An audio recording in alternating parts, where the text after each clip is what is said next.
You are the problem with Arknights Endfield. What do you mean? Bro, what? Join us on Kick. We stream there a lot of these type of content. Much can be said with certainty about Arknights Endfield after its beta test. The top view of the... Bro, fuck. This game's gonna eat like... This game's gonna be dangerous, dude. I fuck with this so heavy, you have no idea. Much can be said with certainty about Arknights Endfield after its beta test. Factorio, It's got huge potential, it's going to be very popular. Whoa. And this NPC is really sorry. Really sorry, really sorry, really sorry, really sorry. Having played the full duration of the beta, I can confidently say that Arknights Endfield has the... Who is this guy? He's very well spoken. How do you only have 7,000 subscribers? And I'm so annoyed lately of like seeing good creators or finding very high quality content on channels and they have a percentage of my subscriber count when they should have more subscribers than me. define a whole new generation. Damn, okay, wait, was the Enfield beta that good? Say that Arknights Endfield has the potential to define a whole Please. new generation of gacha games. That is not an exaggeration. But I really must emphasize the word potential. Because right now, I am increasingly worried that potential may never end up being realized. That very same potential could also turn the game into the biggest disappointment I've ever experienced in all my years of playing games. Damn, okay. Bro, what? Firstly, though, I really need to get the glazing out of my system, so let's just get that out of the way, shall we? Blaze There it, is brother! so much that I... Yes, Chen! I agree. I fucking love about Enfield. I agree, Chen. fucking love about Endfield. Where's Yvonne? Literally, from the moment you open the game, it hits you with the... Arknights. God, it's so good. Harking back to its roots, announcing itself to the world before greeting you with peak music just for the login screen. Let's get this out of the way. There are 3 things Hypergriff does that help set it apart from its competition. And when I say 3 things, I don't mean other games don't have these 3 things. I mean, these are the 3 things that Hypergriff hyper-focuses on that makes them very different. Every game specializes in something, right? And based off of what they specialize in, that's how the game is known. Arknights specializes on things that you don't typically see get specialized in. And for Arknights, in my opinion, it's music, but a lot of games do well with that. But the music that Arknights specializes in is with sound engineering and music you don't typically hear in a lot of gacha games. They're not afraid to go into genres that are very not as popular as the mainstream games, right? 2, this is my biggest one. And this might sound stupid, but stick with me. I genuinely believe this is the biggest. UI design and graphic design. I will die on the fucking hill. Hypergriff fucking specializes and is one of the best in UI and graphic design. It is so fucking good. I don't consistently play Arknights, but I come back every now and then to check out a really hot character because the art has me in a chokehold. And bro, the graphic design of their events and their menu UIs have always been fucking immaculate. It's so damn good. If we're talking like certain aspects of the graphic design that they hyper focus on, it is their typography and their use of hierarchy and negative space in order to give it a unique and distinct feel. Feel free to look into all that, but typography is just the art of text and font, right?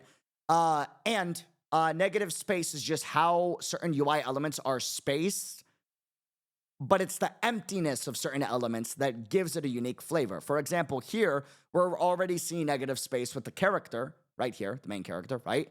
Not being present, but with all this white around, it gives the cutout of the character a lot of focus.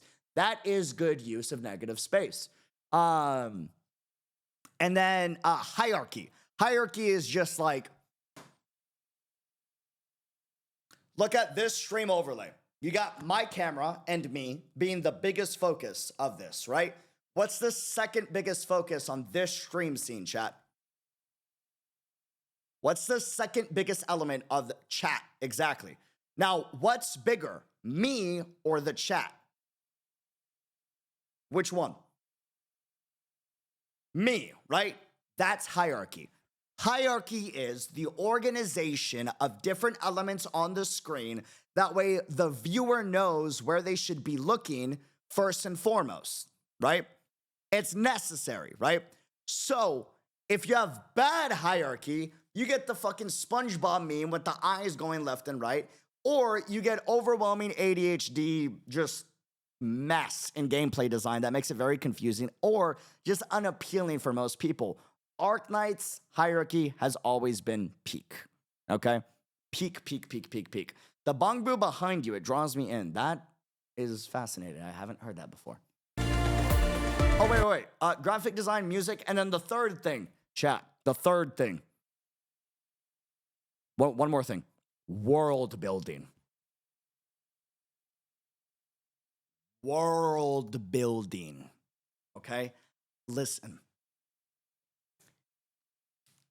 World building in Arknights is so fucking peak. I genuinely think, and look, I haven't gotten deep into Arknights. I'm not going to episode 7, right?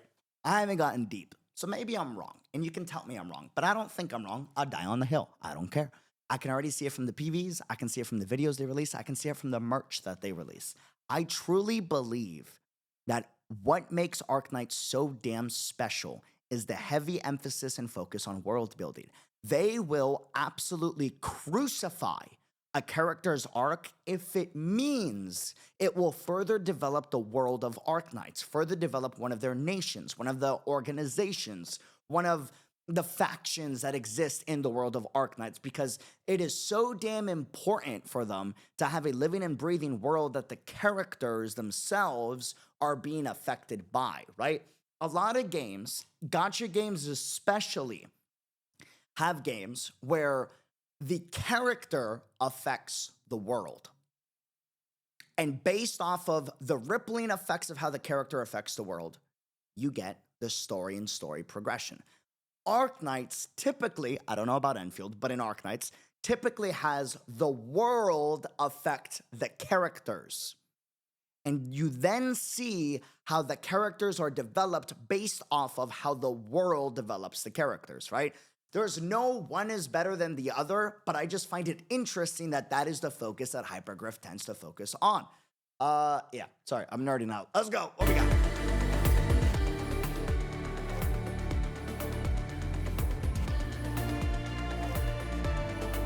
Hypergriff's a music company, first and foremost.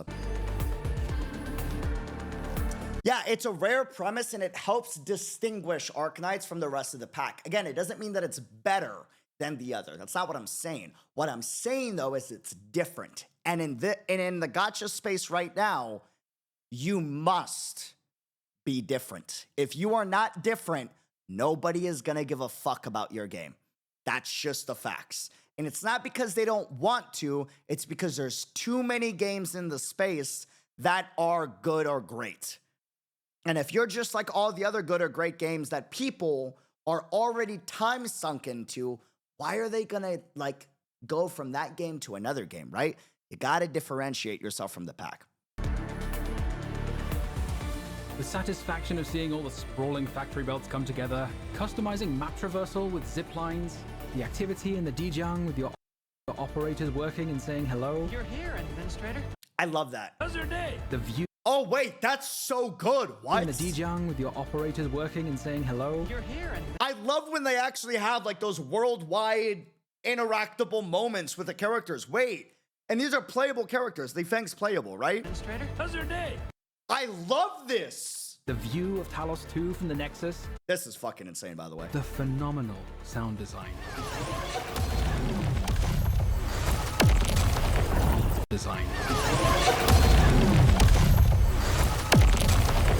Karmic justice. Oh, there's so much texture in that. I love that. Wait.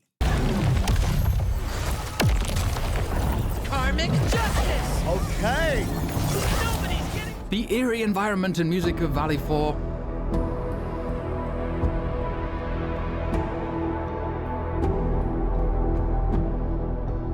The gorgeous environment and music of Jinlong.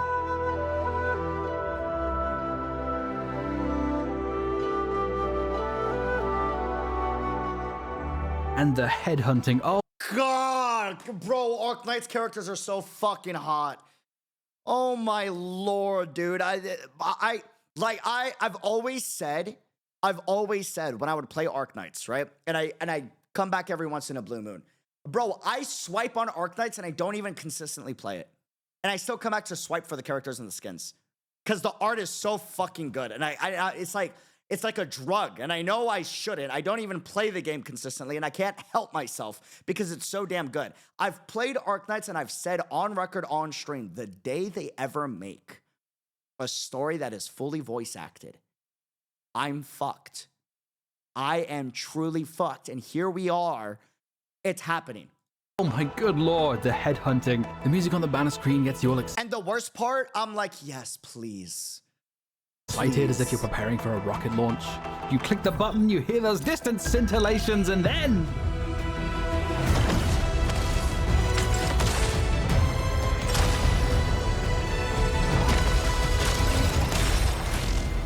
by far the best summoning experience in any gacha game I've ever played. Not even close. Bro, and she's so hot. I don't know her name, but she, like... Oh, right, good. Got that out of my system. I have been fortunate enough to play both the alpha and beta of Endfield. Love the little background, like, typography mesh. I have been The typography mesh right over here. So fortunate enough to play both the alpha and beta of Endfield. In its alpha state, I was hooked. I was full of optimism and I was wholly convinced. guys, I'm gonna be real. My hot take of Arknights Endfield real fast. Sorry, I'm gonna be pausing a lot. I'm really annoyed that they backtracked on the combat of Arknights Endfield from alpha and beta. I haven't been able to play the beta that much, so like it's probably great. But I loved the alpha because it was so fucking different. And everyone's like, oh, it needs to be more action combat-y. And I'm like, bro, everyone's action combat-y. You know what I mean? Everyone is action combat-y. You got to do something that separates you from the pack. I felt like I was playing a more active Final Fantasy XIV MMO style, right? Or Xenoblade Chronicles style. That was so sick. And I was like, oh, this is so different when I saw it in the alpha. And then in the beta, they took some of that away. And I don't think that was a good decision. The internet may disagree with me, but the people that are disagreeing with me are the people that are already playing action combat focused games that are the mainstream audience. And you can't pander to the mainstream audience when everyone is pandering to the mainstream audience. You gotta have something that is special for you. You know what I mean? Wait, is stream broken? Are we good? Like that, it's necessary. It's necessary. It's necessary. Otherwise, it's... that it would be my favorite game of all time. I agree. Optimism, and if he mentions the combat being less unique in the beta, and that's what got rid of some of his optimism, I'll subscribe. In its alpha state, I was hooked. I was full of optimism, and I was wholly convinced that it would be my Yeah, I like that it was slow and strategic. It made it very unique. favorite game of all time. Yep. So what changed in the beta? Thankfully, not the base. It's even better than before, and Good. it has a ton of room to... Don't get rid of this. Don't get rid of this. Don't let the internet... Hypergriff, if you're watching this, the internet and the mainstream audience will try to fucking convince you to get rid of the base building. For the love of every fucking thing holy, do not do it. I beg. Do not do it. This makes you unique. It is different. Do not give in to the internet that will try to convince you and be like, this is boring, nobody cares. Don't remove it. Do not remove it. It's different. It's unique. There is nobody in the space that is doing this. Don't do it. grow and become much deeper. Of course, even though the base has a very obvious target audience, with the nature of it being a gacha game, there will inevitably be those who are simply addicted to account progression as gameplay, and will play games they would otherwise have zero interest in just to feed that addiction. For those players, rather than simplify the gameplay, which would only annoy its fans and still wouldn't be good enough for the gacha addicts, they instead created these wacky inflatable tube guys, which you then have to murder in cold blood which unlocks a bunch of tutorials for it. They are quite possibly the most needlessly hand-holding tutorials I've ever had to do, but I don't mind their existence at all if it means they can keep cooking and make it deeper, more complex, and even more fun and satisfying in the future. And for those who are hoping for just another account progression dopamine machine, who lament the mere thought of meaningfully engaging with the base at all, fear not, there is actually an easy solution. Don't play it.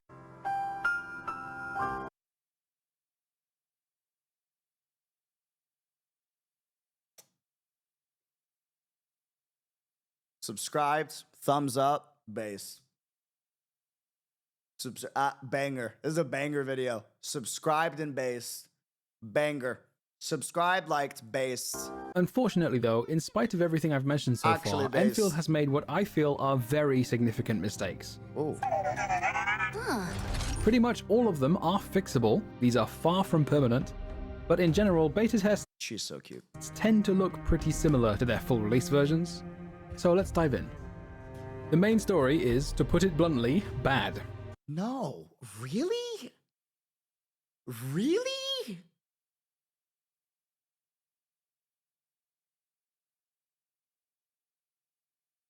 There's no nuance at all. Landbreakers are completely one-dimensional and uninteresting, just generic bad guys who want you dead.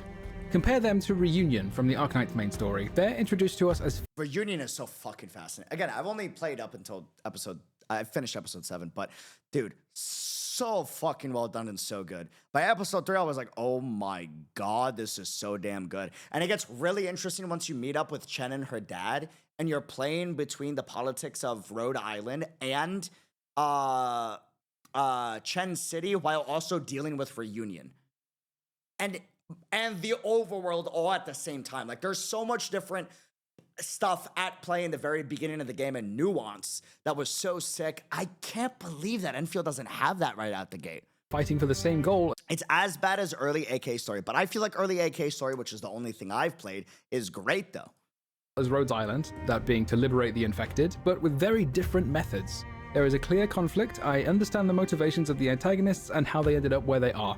Landbreakers have none of this. We also know almost nothing about the aims or motivations of the main villain. I think this is a great game, actually. I lied. None of this. We also you know what? I think he's wrong. I think this might be one of the best know stories to almost be told in a nothing about game. the aims Like, or motivations. I think this story's got potential. I'm not Villain not gonna Nephilim, lie. who might just be one of the most toothless villains I have ever seen. We are playing Arknights Endfield on launch, guaranteed. You have my word. I promise you. I promise you. I promise you. I promise you. Will we stick with it? I don't know, but we gotta experience this at least.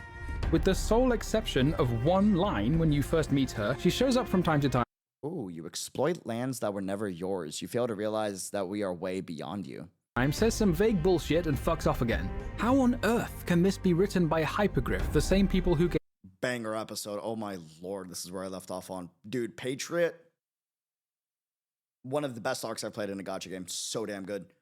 Character development of this character is absolutely insane. I thought I knew this fucking character until I got to the final third of episode 7, and it absolutely flipped me on my head. My understanding of who Patriot was as an individual. I went from going like, oh, he's a badass. Okay, cool. Oh, he's got a little bit of nuance to him. All right, cool. But, you know, typical run-of-the-mill general and does a good job leading his people. I guess that's cool. That's two. Holy fuck, what a legend. What a legend. He is so down bad. How is he not playing Nick? Because I'm trying, Zero, I'm trying not to pay any attention to it. That's why I'm not playing Nick A. That's why, because I'm trying to not, I'm like, the Rappi summer skin, I'm aware, voices. Anyways, considering the video. Patriot and Tallulah. They can very reasonably fix all of these issues before the game's release, but the alpha story wasn't good either, so I'm not convinced they will. Damn, the alpha story wasn't good at all either. I have no issue with the notion of a simple story well told, but that does not But she looks amazing. describe Enfield's story at all. And it's not just the writers who are at fault. At one point, Chen refers to Neferith as Nephi, which I found extremely weird. Why is she giving the main villain a friendly nickname? Turns out, this is because in every single language except English, Chen says essentially the equivalent of Nefer something or Nefer whatever, because the name went over her head. It's a subtle way of adding to her characterization. Instead, the English translators collectively hotboxed their entire office and decided Chen is actually giving her the kind of cute nickname you'd normally give to close friends. Translation is always hard for subtitling. I am astounded at how incompetent this Who the fuck are you? Where have you been my whole life? Holy shit. Who the hell are you? This is so in-depth. Like, why have I not seen any of your content anywhere? Bro, what? is, but then again, these are the same translators who translated cold to cryo, for no reason in particular, I'm sure. Most of the dialogue is also exasperating. You should feel She's so hot. lucky. Most of the dialogue Like, oh god, you bro. is also exasperating. You should feel lucky because I am the only one who can take care of technical problems like this. Say no more. What was that voice acting? Only one who can take care of technical problems like this. Say no more. Stop moving already and do something about that ether side rupture before it gets any worse. Yeah, that is pretty bad voice acting. Guys, writers, please! Is it too much to ask not to be treated like an idiot? Who could your target audience possibly be for this dialogue such that you feel the need to explicitly state the obvious multiple times and make For the love of everything holy, this is not a game with a tone for a younger audience. You are Arknights Endfield. Your prior game was Arknights. You have child abduction, experimentation, war, human, human moral crime laws. Like, you must know your target audience does not need to be overly genocide, cannibalism. You do not need to overly explain very basic concepts. Understand that your demographic does not need things to be simplified for them. This should not be simplified in any fashion or form. Your audience should be able to keep up with it, knowing that your previous game did. sure everything is repeated very slowly for clarity. Oh, motherfucker! Consistent with the emerging trend of disappointing writing, frustratingly are the characters. Not because their writing is bad per se, but because there's just so Enfield UI is so fucking perfect, so I'm a graphic design nerd. Dude, holy hell. much wasted potential. I hate wasted potential. For example, Ember is a Sancta and Shahi is a Sarkaz. We know from the Arknight story that the Sancta and the Sarkaz are seemingly always in conflict with each other due to what the Sarkaz Do they not mention anything see here? as the Sancta's betrayal. An image of a Sarkaz and a Sancta holding hands was very prominent in Arknights' fourth concept trailer as a holy shit moment because its meaning was so significant. Meanwhile, the only mention of something even slightly resembling a connection to this lore is one line in Ember's file saying, "The children born and raised in Talos 2 would never learn that angels and sanctum used to carry beautiful meanings in times past." If I'm interpreting this correctly, this is the writer's Wait, so like there's no moments between the two in the story where like they reference things of previous race lore in the past. way of saying that the entire That's pretty yikes. And you don't like there are ways you can do that without alienating your new audience.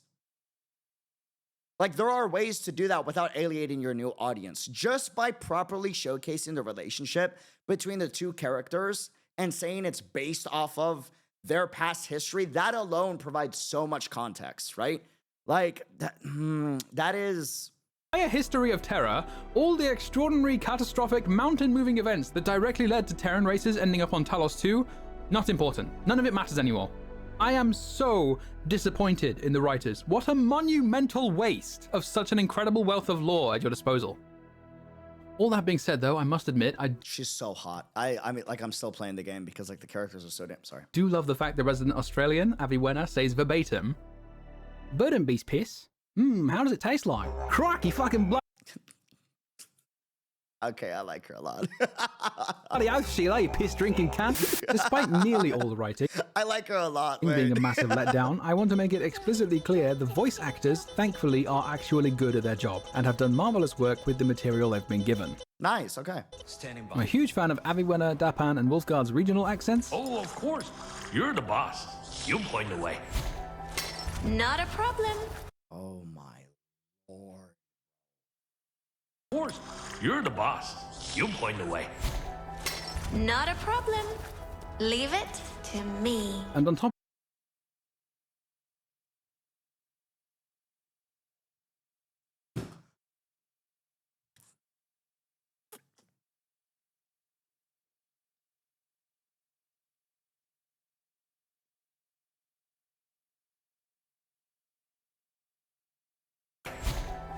Not a problem.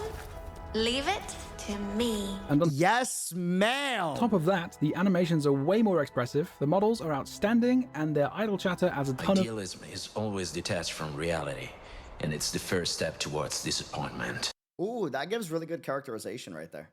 Just in like an overworld. That's nice. Thank you, Wolfguard.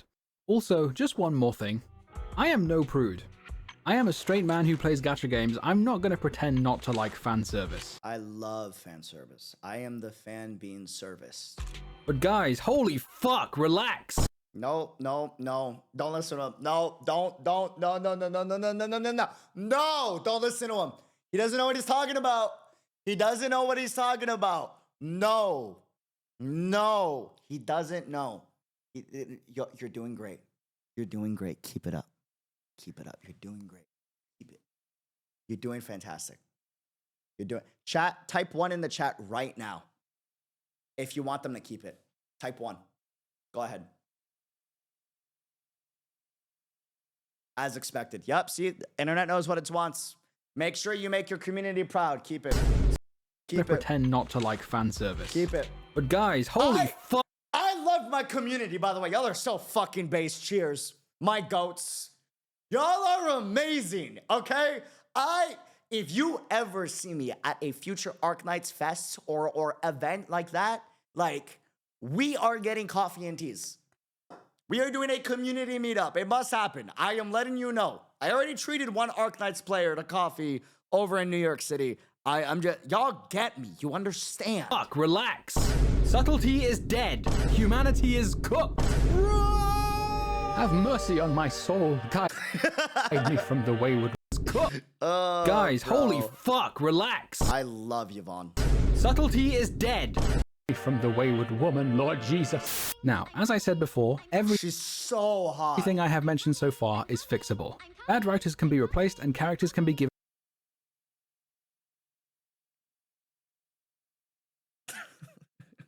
I see what you're doing there, bro. Okay, wait. Does he have a Twitter? This guy's actually so fucking funny, dude. Wait. This is like one of those rare moments. I find a creator. I'm like, wait, this dude is actually like, bro. How do you only have 500? Brother, this dude is hilarious. Oh my lord. good writing later on, which is why all of this is negligible compared to the #1 issue I have with Arknights Endfield in its beta state, because it is not fixable once it is released. In order to get there, we first need to talk about combat. Combat in Endfield, for the most Thank you. Okay, what do we got? part, revolves around skills and skill points. Use a shared SP bar to trigger a battle skill, which in theory triggers a combo skill, which triggers even more of them, and so on. Okay. Combo skills are essentially just QTEs with extra steps that deal damage. You press E when the prompt shows up and it gets the neurons going. Basic attack strings essentially serve as the cost of getting a final strike, which is the last hit in the sequence. Final strikes restore SP, so for the most part you really want Ooh, I like that they brought back SP from the original Arknights. That is really cool. And they made that like as a resource that you have to like balance out. And there's potential there if they affect it through builds in the game too, for team compositions. strikes, which is the last hit in the sequence. Final strikes restore Despite being funny, he's receiving a lot of hate. Wait, why? Huh? Is it because he's funny? SP, so for the I know why. Honestly, like, I get why he's receiving hate, because he said that they shouldn't keep Yvonne's ass. I understand. I get it. Do I think hate is deserved? No, but I understand why people are mad. I get it. I understand. I would get mad about that too. Yeah, they should keep Yvonne in there with all the ways that they have Most it. part, I you get really it. want to be getting the full sequence of basic attacks to that end. That logic generally applies to the combat as a whole, given the importance of skills, you want to be maximizing SP restoration, hence It's not Yvonne's ass. Oh, okay, never mind. the prevalence of Arknights. You want to be getting the full sequence of basic attacks to that end. That logic generally applies to the combat as a whole, given the importance of skills, you want to be maximizing SP restoration, hence the prevalence of Arknights in nearly every team composition. Ooh, Her individual Arknight. damage may not be anything noteworthy, but her ability to generate SP is excellent, and more SP means more damage. I'm honestly kind of surprised she isn't a 6-star. Now, the beta also adds the ability to dodge.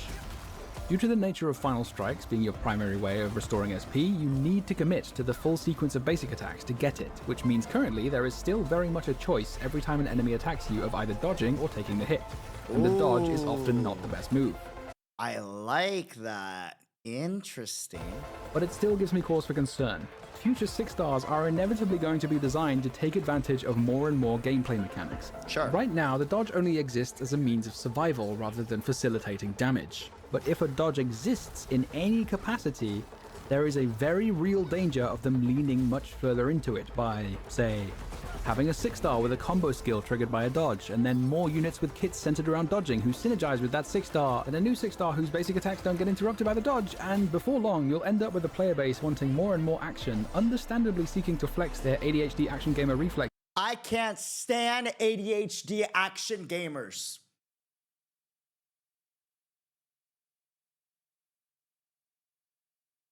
Can't stand them. Like, take your ADHD action gaming elsewhere. Am I right, chat? For people that don't know a joke, because I have ADHD. As their expression of skill. But with Enfield's base building being the way it is, and with the fact that they didn't dumb down the actual substance of the base building at all since the alpha, the vision the Endfield team had was clearly aimed at the kind of player who likes to obsess over details, who may not necessarily want something based on reflexes, but instead something more strategic, controlled and precise. The base obviously appeals to this kind of player, while the combat has ended up with a sort of identity crisis. Unsure of what it really wants to look like, trying to be a bit at everything while never actually excelling at any of them.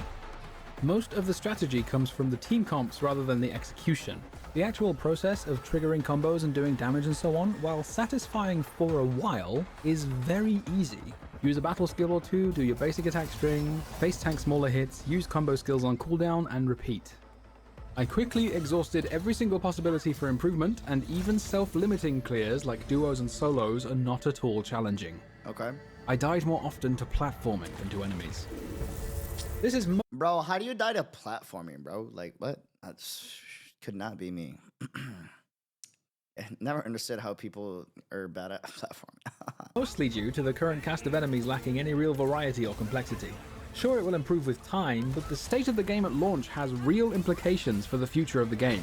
Valid. Hypergriff has been through these motions before. Today, more than 5 years after its launch, Arknights is known for its meaningfully challenging endgame modes to the point of Chinese universities hosting nationwide Arknights tournaments.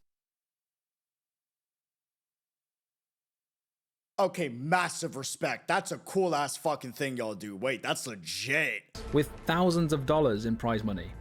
I've kept playing for all these years because Arknights has such a rich endgame and high skill ceiling, but for a long time it didn't. When it first launched, the most interesting gameplay it had to offer was Chapter 4. It took them years to make integrated strategies a permanent game mode. But the difference is Arknights didn't offer anything else in terms of gameplay. There was nothing else to play the game for. With Endfield, Hypergriff seems to have regressed into doing the same thing by making it frustratingly shallow in its launch state, but doing so this time is a critical mistake. I do agree with that. That is a critical mistake.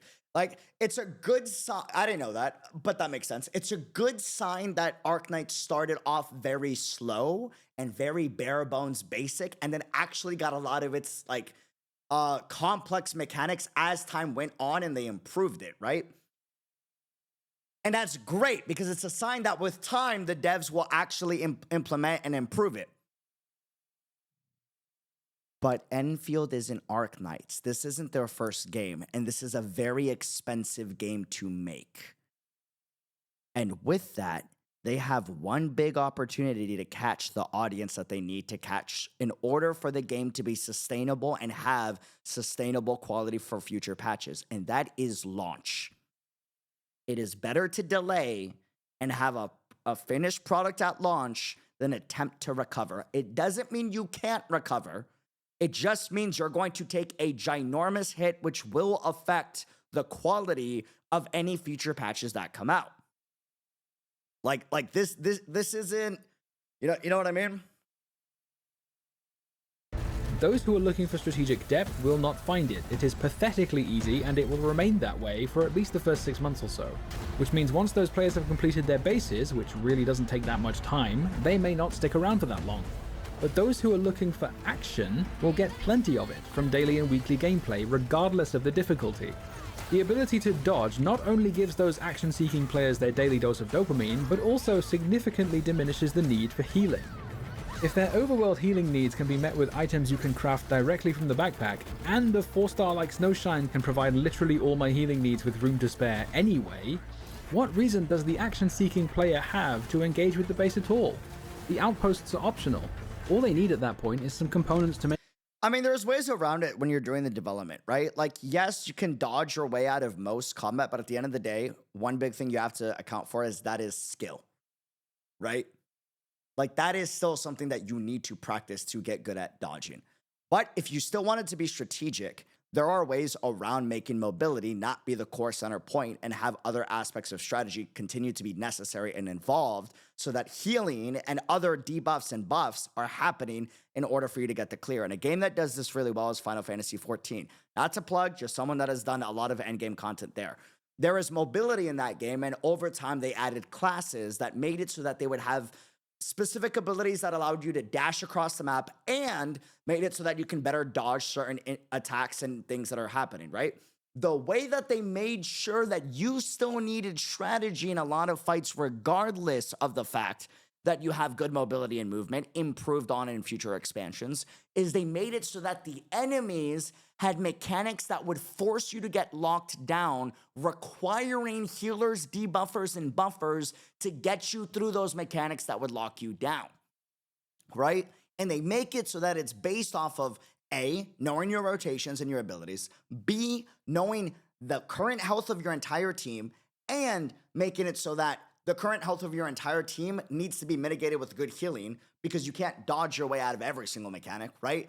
And then C, if there is a follow-up sequence of mechanics that are coming out, you have to then try out different builds and different team compositions and combinations with different units in order to get through a series of mechanics. But this is all only doable to fix the issue, assuming they make the enemies more complex, if that makes sense. You know? Screw them black mages with healer or just ley lines. Sorry, letting out my trauma as a white mage main. Were you a white mage main? I'm so sorry, bro. Bro, my ass was a fucking Dark Knight Dragoon and fucking ninja main. All right?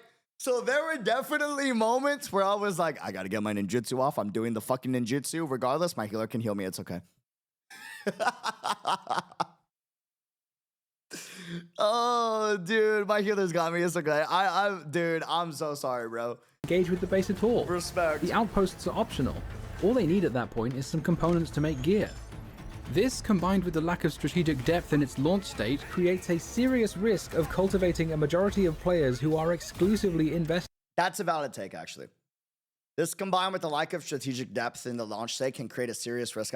That is true. If you launch the game without a lot of strategy being involved in the beginning, you are creating a core foundation of a community that is not expecting there to be having strategic depth. So when you add it later on, that could cause a lot of friction later on. That's a valid take. I didn't think about that. That's valid. It creates a serious risk of cultivating a majority of players who are exclusively invested in the action gameplay.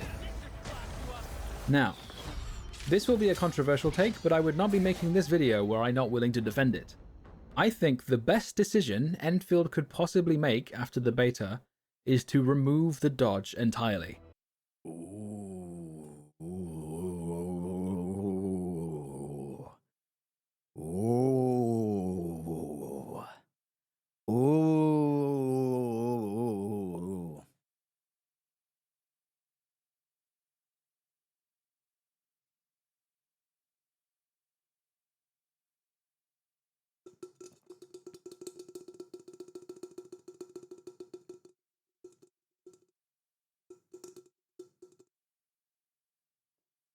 I like this guy. He's ballsy. I like it. I like it.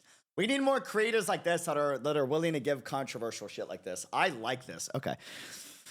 Remove the dodge entirely. I mean, Final Fantasy XIV doesn't have a dodge. And it is pretty fucking peak combat and peak gameplay. And part of the reason why I played it is because there was a lot of focus on strategy, right? And then they could make it so that you add abilities that give you dodges. That's one thing.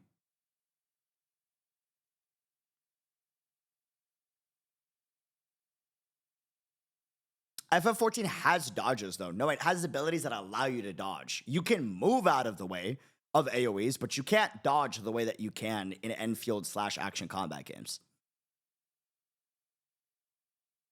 I just face tank as a paladin. Okay, well, yeah, that's that. Yeah, anyways. Hypergriff's development decisions will be I'm gonna let him cook. I'm gonna see what your take is. Hold on. Why do you think I should have dodge removed? Go. driven by what players want, and if the vast majority of players aren't engaging with the base, the game's evolution will reflect that. This is my #1 issue with the game. They are creating a precarious combination of action gameplay in the combat alongside the slower gameplay of the base. We already have an example of such a precarious combination in a gacha game failing to hold in Zenless Zone Zero's TV mode. It is Okay, I disagree with this a lot, actually. Zenless Zone Zero's TV mode being removed is because ZZZ devs catered to the mainstream audience rather than the core audience that they established, and that is why the TVs were removed. I disagree with this. That's the reason why. And part of the reason why they caved is because their other Hoyoverse titles, right? Genshin Impact, Honkai Impact 3rd, doesn't have a board system like this. So you're going to bring in a lot of an audience that comes from open world and Honkai Impact 3rd that checks out ZZZ, and they're not used to having a tabletop mode like this 24/7 in all of the story, right? The thing, though, is that was the unique identity of the game. They caved on it in order to make sure that the rest of their audiences from their other games enjoyed it, right? Hypergriff and Arknights is not in the same position. They are not in the same position. Their previous title is Arknights, which is a strategy-focused tower. I don't like to call it tower defense. I like to call it real-time strategy game. Real-time strategy game. That is your initial audience. You are gathering new audiences, and you don't have a pre-established audience of a very high, fast-paced action combat game, right?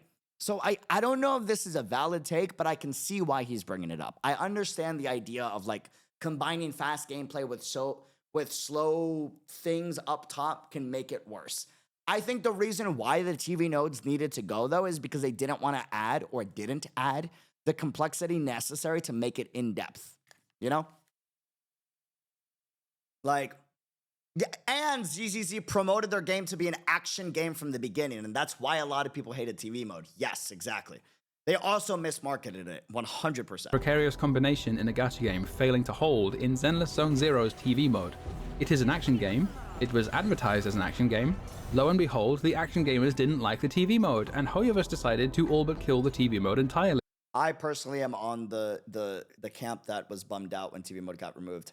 I didn't like TV mode in the beginning. I loved it Chapter 3 moving forward. It was great after Chapter 3. The difference, though, is that Zenless Zone Zero was built from the ground up around its dodge and parry mechanics. It is fundamentally an action game. That is where its strengths lie, and that decision was an act of leaning further into those strengths. Endfield, on the other hand, has been built from the ground up around the base, yet it is taking clear steps towards action gameplay. Obviously, they aren't going to kill off the base entirely, you might as well announce end of service at that point, but I am convinced Endfield is sleepwalking into doing something not all that far removed.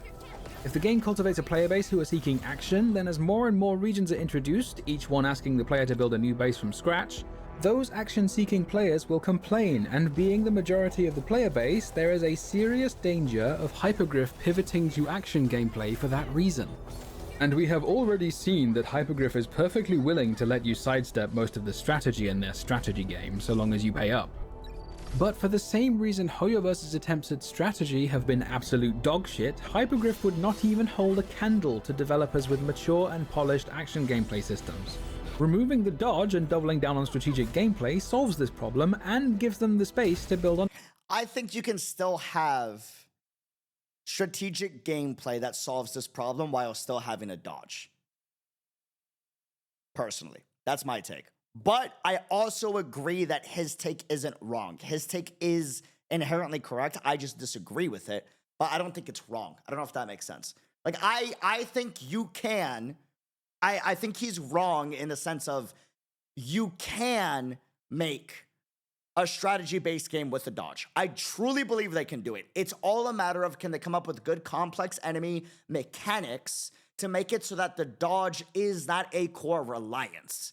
They do this in Final Fantasy XIV with their enemies. We do this in Elden Ring. Elden Ring, you don't have a fancy dodge. The majority of it is knowing the way that the enemy can move, and it's based off of your entire combat being so damn slow, whether you like to admit it or not. What makes it so damn entertaining is all the mechanics and movesets that the enemy has. If they make it so that the enemy has unique strategy-based things that are forced to interact with the strategy-based systems, they can still include the dodge. No, you'll need actual great combat designers for that, and even then, they're still punching up to other games that have way better combat. I don't think you need great combat designers for that. You just need great mechanic designers for that. Final Fantasy XIV doesn't have great combat design for their bosses. The majority of bosses in FF14 are very much like simulated mechanics that happen at like one after another after another. If you really look at what the bosses are doing, they're doing this like 90% of the time. They're doing this.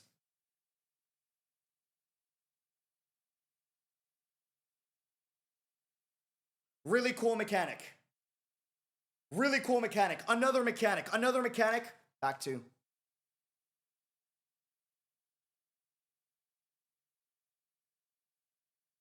But because the mechanic system forces the players to engage with a lot of strategy and team play, it is an entertaining game, like combat game, if that makes sense. You don't need great combat design to make the enemies force you into strategic gameplay. Isn't E33 a strategic gameplay with a dodge? Yes, exactly. And that's why I think it's possible to make it so that the enemies have unique mechanics while still not making it so that the dodge is sidelining all the strategy behind it. That's my hot take, though. I think it's also valid to disagree with that. Removing the dodge and doubling down on strategic gameplay solves this problem and gives them the space to build on Enfield's strengths and create something truly phenomenal. It is by far the best decision they can make for the longevity of the game. By the way, if you disagree with me, YouTube, or just in general internet, that's okay. That's the point of having discussions. Let me know what you think in the comments. Would love to hear it. Maybe you can convince me to your side. Instead, they are trying we can agree to disagree and still be homies. To steer it in two different directions simultaneously. One towards that vision they so clearly had a year ago, and one towards appealing to a wider, more general audience. If we're being honest with ourselves, though, we all know what general audience really means. Let's not pretend otherwise. It means the Hoyoverse audience. I mean, I disagree, but also the numbers don't. Obviously, there's nothing wrong with playing Hoyoverse games. I love every single one of them. I love Evelyn. I love. Can we get that in slow-mo again? Obviously, there's nothing wrong with. I love Zenless Zone Zero so much. Playing Hoyoverse games. I love Zenless Zone Zero. This does not mean every single Hoyoverse fan ever. The problem is with those who do not see each game as having a unique identity appealing to different kinds of players, but rather they see 3D anime RPG gacha game as a genre in itself. And yes, that does include you, Wuthering Waves fans. Hoyoverse and Kuro games both have their roots in action gameplay. This is what I said earlier. I can agree with this part. While Hypergriff's roots are in strategy. Exactly, which is why Hypergriff has more leeway to not lean into action gameplay. I agree with that. And yet, there are still those who make the argument that trying to be like Genshin or like Wuthering Waves or whatever is a good thing because they're the most popular gacha. And it's not. It's a it's a dumb statement, in my opinion, respectfully. Just to be clear, I don't. If you make it, why would anyone that plays Genshin or Wuthering play Enfield if it's just like Genshin and Wuthering? They're years into the game. Why would you switch? What makes it unique? Let games be unique. If you want to be successful, you must be different in this space. There are too many games similar right now. To be like Genshin or like Wuthering Waves or whatever is a good thing because they're the most popular gacha. Yeah, whoever says that that's not a valid take. And for some reason, popularity is the only thing that matters to these people. I'm going to make what may seem like a strange analogy at first, but just trust me on this. When Gangnam Style released in 2020... Okay, before great examples of game devs that didn't care about popularity and focus on what they wanted for creative vision that was unique and made them stand out. Elden Ring, Expedition 33. Does Elden Ring have crazy fast action combat gameplay like Sekiro? No.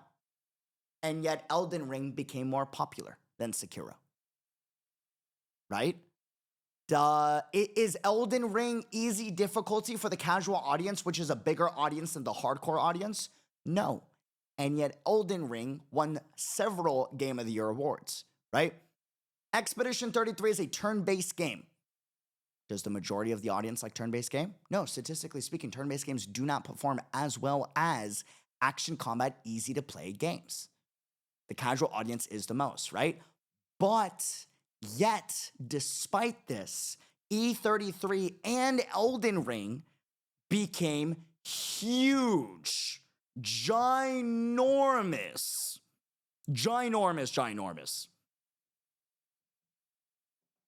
Elden Ring is also easier, yes, but it's nowhere easy like a casual game like Genshin in terms of difficulty.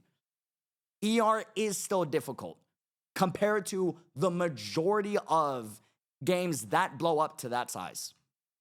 It's not popular for games that are difficult to blow up to that extent, usually. Yeah, Baldur's Gate 3, bro. Baldur's Gate 3 is nothing like what the majority of the casual audience wants, right? But it's a great game. It's unique. It stands out. Therefore, it went millions. You know? Like you don't need to go for what is popular statistically in order to go big. 12, it was a global phenomenon. It became the first video to reach 1 billion views on YouTube, and just like that, the Korean pop industry was catapulted into the mainstream.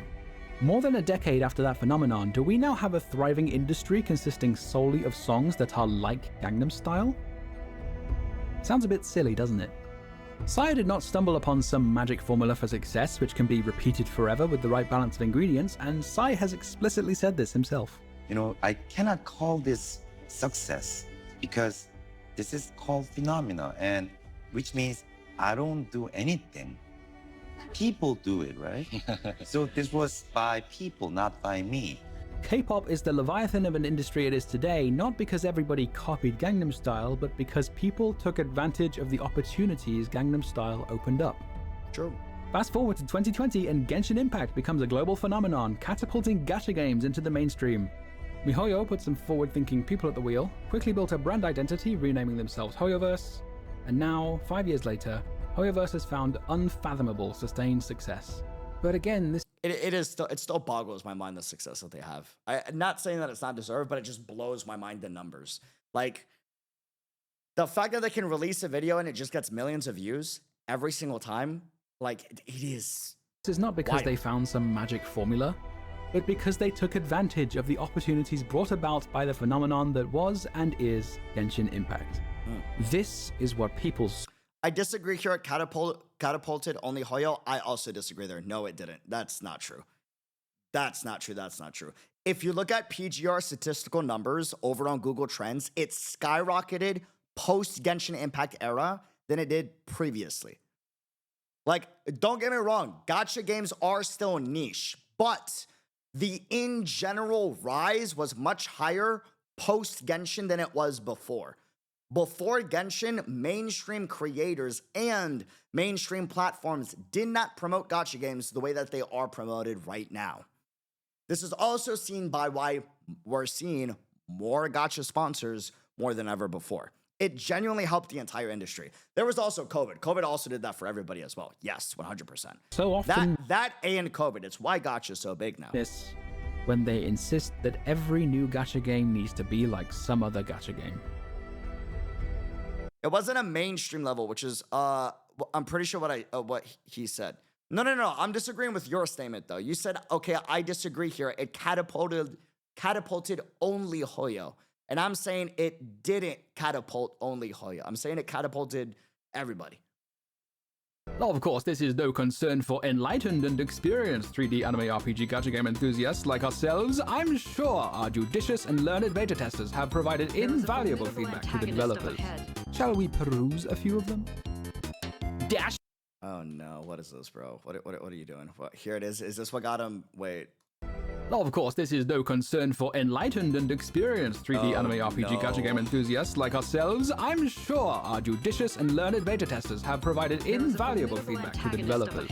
Shall we peruse a few of them? Dash feels underwhelming. It should be more forgiving and have more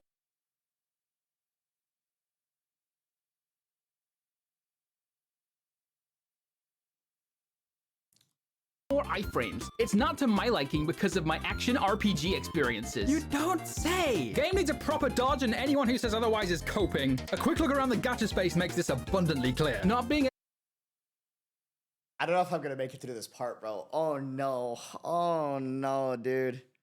Ravenstorm, sleep well, rest up. Thanks for joining. I appreciate it. Oh no, dude. able to dodge cancel makes the overall combat loop feel unsatisfying because you're forced to take hits that could have been avoided. Yeah, dodging definitely needs rework, like larger iframes for casuals and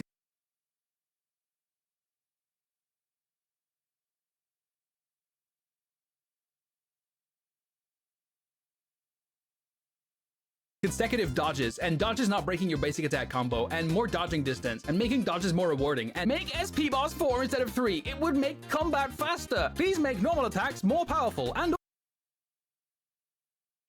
also make each hit give SP, and also stagger. And also please give SP whenever I dodge. Also please make dodges use less stamina. Also so far so good, but it feels like some essential features are missing, like iframe rolls and parrying and deflecting. Hey, remember what I said about players wanting more and more action if a dodge exists? Make SP boss 4 instead of 3 and make it recharge faster. Right now there's no incentive to swap to another character during combat. It cancels the animation and doesn't change the position. I hope they make it more like Wuthering Waves. Oh, here we go boys, buckle up! Combat's already way better than with the technical test. I gotta respect him for putting this in the video. I'm not gonna lie. I can see why people are like canceling this dude, but bro, why is this stuff going on? Being too different will scare new players away. They changed it from the technical test for a reason. But this is my view as someone who's played lots of recent gacha games like Genshin Impact, Zenless Zone Zero, and Wuthering Waves. But never the original Arknights. By the way, there is Girls Frontline 2 for a more top-down strategic approach, which is exactly why I'm not playing it.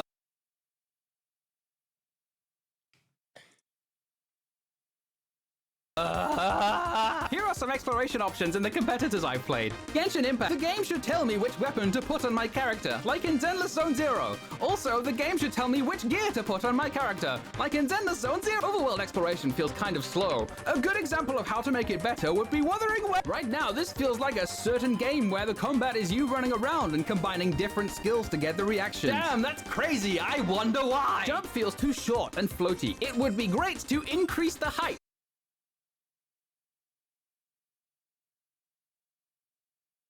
Or allow a double jump. They would have to redo all the geometry. What do you mean?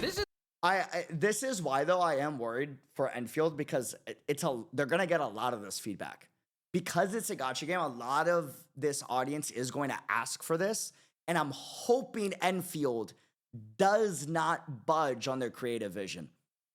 This is especially important because of improvements to exploration the competition has been making. Oh, will you please fuck off? It would be great if they considered adding platforming abilities like a double jump and wall climbing and swimming and a grappling hook. It's one of the fun aspects of open world games. It's not an open world game! game! For crying out loud! All the big open-world gacha games let you carry over the pity, so this system will not bode well for most of the mainstream gacha community. Well, they can bloody well fuck off then! People need to learn how to skip banners. This is stupid advice. Just look at this example from You just wanted to be more like Hoyoverse. And they're the most popular gacha, period. Not carrying over the guarantee in a game competing with I only build up pity if there is a character I really want dupes for. The concept of dupes is already questionable. Looking at Genshin I know very few people that play Arknights, but dozens that play Hoyo and Kuro games. This is a lie.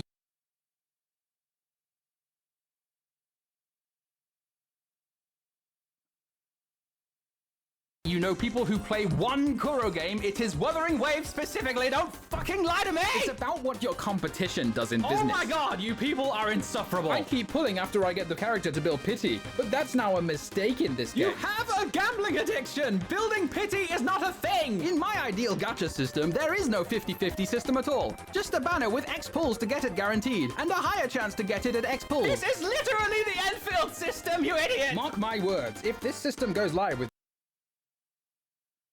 this is literally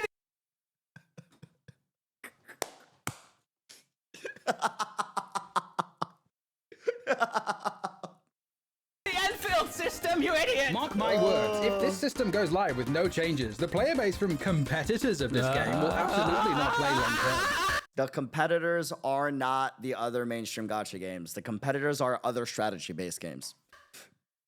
Bear in mind, by the way, this is just from the Discord server. There will be far more of this in the private feedback surveys.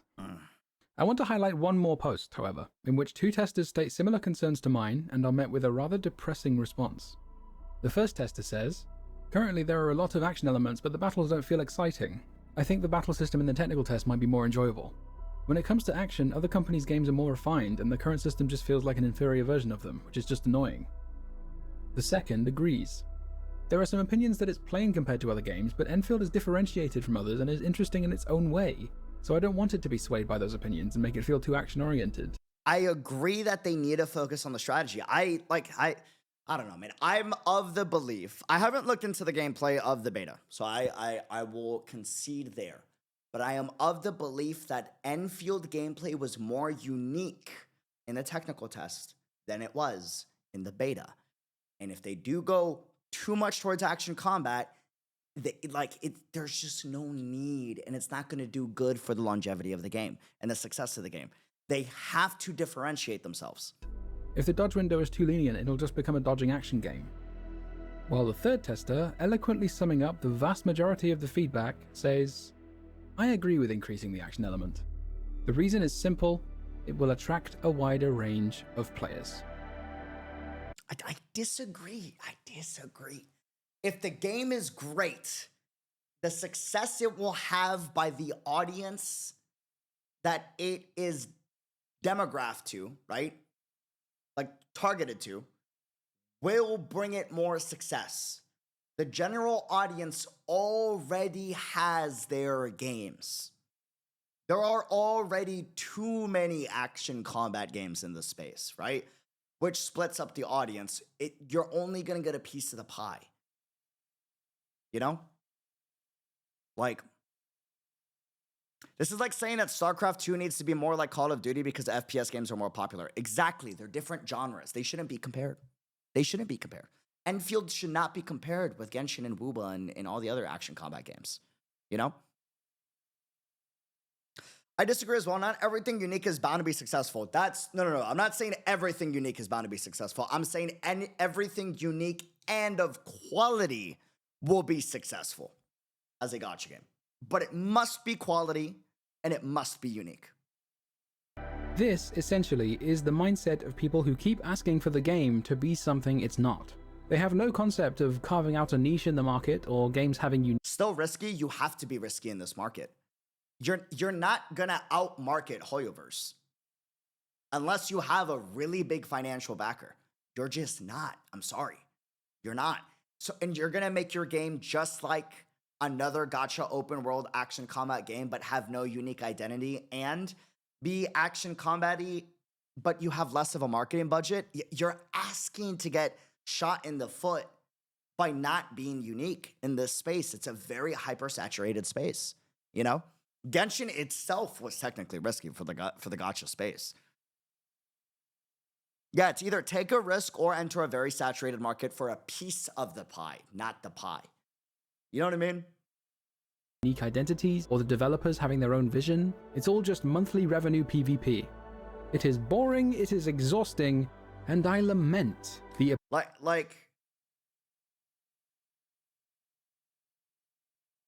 Do I say something hot as F and say Wuwa did exactly that? Because they got a big-ass piece. Yeah, they got a big-ass piece, but they are still not top charting consistently, right? And again, they got a big-ass piece. They didn't get the pie is my point. If that makes sense. Like, meanwhile, let's look at, like... Let me bring back this. Hold on. Let's look at Arknights, who has consistently topped in the top 10 several times in a year when it's a game that has no voice acting, no action combat, no fancy live 2D in the main story 24/7. It's mostly static images, right? If the game is good and it's unique, the audience will bring it up to financial success. No 3D models, exactly. Like, you gotta be unique in the space right now if you want to get a good piece of the pie or have your own pie. It is boring, it is exhausting, and I lament the apparent reality that Hypergriff seems to be listening to them. As it stands, the base is the one and only thing meaningfully differentiating Endfield from other gacha games. Thankfully, the majority of people anticipating the game's release do seem to understand how important the base is for that reason. By the way, super important in general, in case you're watching on YouTube or just like you're popping in for the first time, I'm a super passionate dude. So when I have a stance on something that I am probably completely fucking wrong on, because I tend to be, I come in with the energy, the loud, the volume, the body movement. It's not me being aggressive. That's just me being passionate about a topic. So just so we're clear, it's okay to disagree. Okay? It's okay to disagree. But while it does have tons of room to grow and become even better, I have ADHD. Become convinced it will not. Tons of room to grow and to understand how important the base is for that reason. But while it does have tons of room to grow and become even better, I have become convinced it will not. The most optimistic outcome I can believe in is that new regions will have a new gimmick, like Jinlong's fluids and pipes. You build a new base with it over the course of maybe a few days at most. The vast majority of players will be satisfied, and that's where it will end. Gacha games are not conventional games. Fundamentally, the characters are the product, and the game is simply a vessel through which the product is marketed. But reducing all gacha games to this fundamental is boring. They're fun! There's so much potential in the live service model for outstanding single-player games to see years of consistent updates and improvements, to foster thriving communities that conventional games often don't have the lifespan for. Instead, a subset of the communities that already exist are preventing that potential from being realized by consistently pushing new endeavors with unique visions into the same box until they all become homogenized imitations of the same thing. Hypergriff needs to decide if they are content with being that a game for no one. I like this. A game for everyone is a game for no one. I do believe in that, but with being that a little bit of a hot take. Because a game for everyone is a game for no one. I do agree with that. There was a moment while playing through the main story, which I think will stick with me for talking about Genshin, I had a lot of potential, but it was shafted by a lot of things. I think it's a great game. I disagree with that statement. I think it's fantastic. For many years. I was thinking about some moments from the alpha, like Fial's desperate attempts to jump onto this ledge because I was standing on it and admiring certain details on the blighted gigaspawns. I would spend hours on little bugs like this. Onto this ledge. Making fun of the fact that like a character can't reach a ledge. Because I was standing on it and admiring certain details on the blighted gigaspawns. My boy was caked up. Holy... I happened to be in the Origin Loadspring region at the time, and I noticed why the music for this place in particular felt so eerie. Remember the menu theme I was glazing earlier?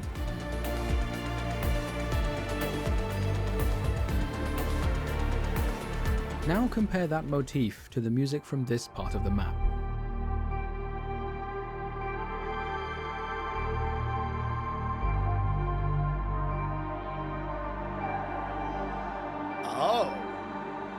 it invokes a feeling of loss, a feeling of knowing something will never be the same again. And suddenly, I had to stop what I was doing because I was hit with an overwhelming feeling of nostalgia for the alpha. Are you having fun, Topo? It's really satisfying, actually. I'm a big fan of it. I did like this a lot, in my opinion. I'm on the hot take that I thought this was great. I want them to bring it back. There's so much potential in what the combat can. I agree. What this combat can be.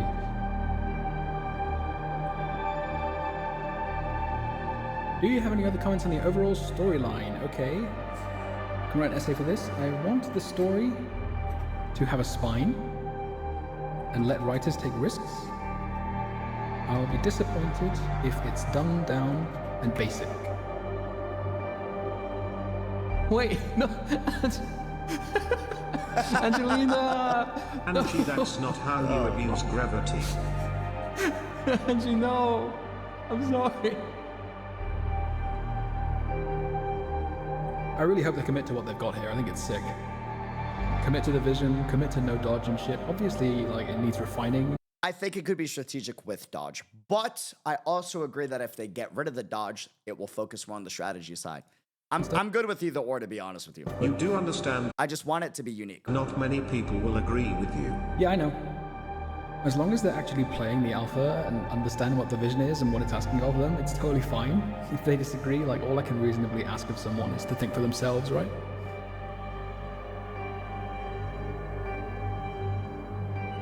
I can't fucking wait for this game's full release, man.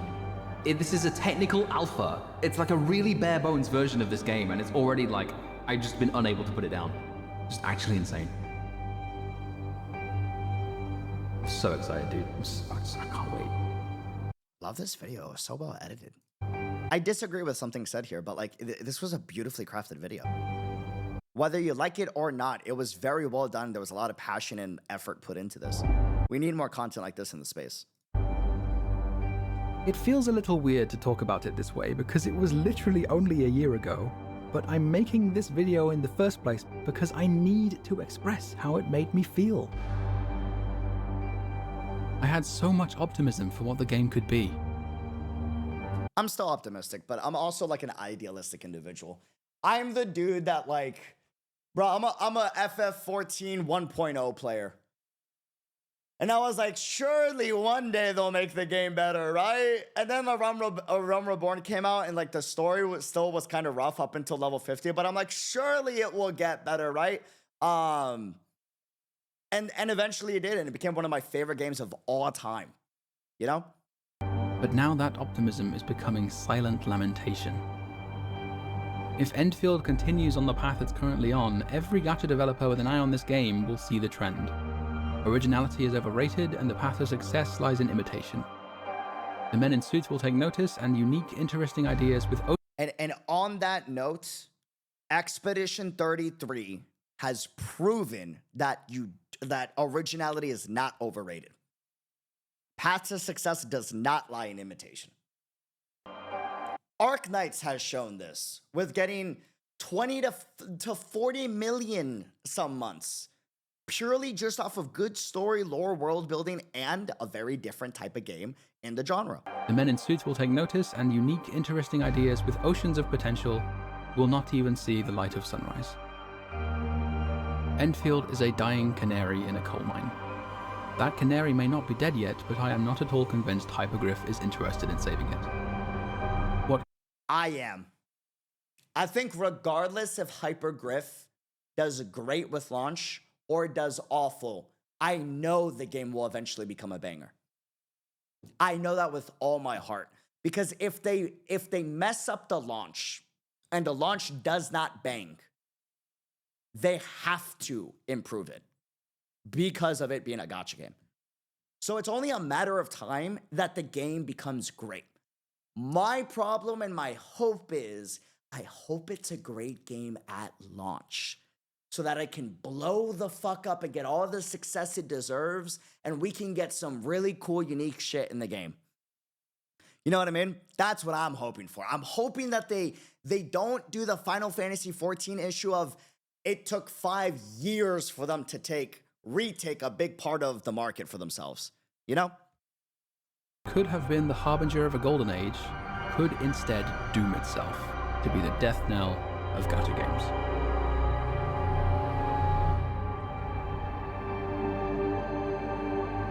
It's for another day, Shanna, but put a pin on that so we can talk about it on another day. And so I have done all that I can to convince them to remain faithful to the vision they clearly had. For now, I can only hope the decisions which need to be made will be made by those who are just as enchanted with that vision as I am. And I won't be left wondering what could have been. Love this video. Love this video. It's a great edit.